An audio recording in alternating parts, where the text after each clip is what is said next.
Plate चिकन chilli मेरा पहले बनवा दो। वो वेटर तू बाहर है क्या, जल्दी से ले आ दो।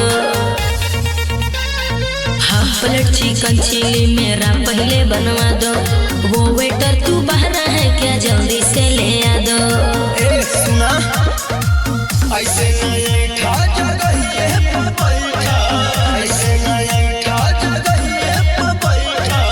अपने के बुझा ना तू रंगदार, तू रंगदार। जौना गाँव के तू चिरई हवो, उहे गाँव ससुरारी बहमार। जौना गाँव के तू चिरई हवो, उहे गाँव ससुरारी बहमार।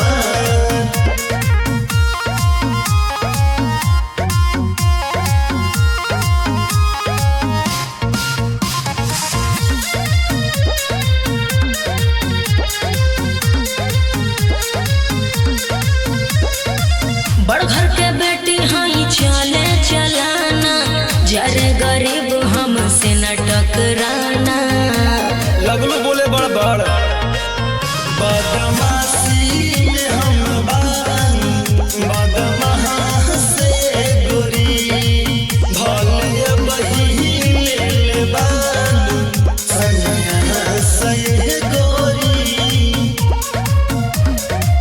पुलिस थाना जाने करना, पुलिस थाना जाने करना। 80 को केस बटे बानी फरार, बानी फरार।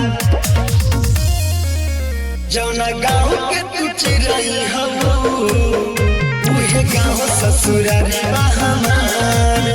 जौना गाँव के तू चिरई हवो, उहे गाँव ससुरारी बहमार। Music by Ravi Thakur.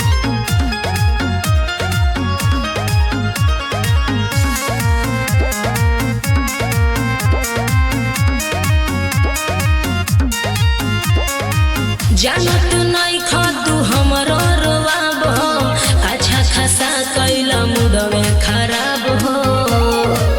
अरे जा सब जाना तानी यही चाचा के आइल बाड़ू, तोह चाट होए गोरी।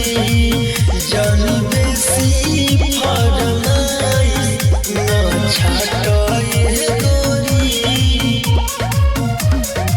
प्रिंस परे रोहित रवि से तू, प्रिंस परे रोहित रवि से तू। झूठों के गोरी न करत करार, न करत करार।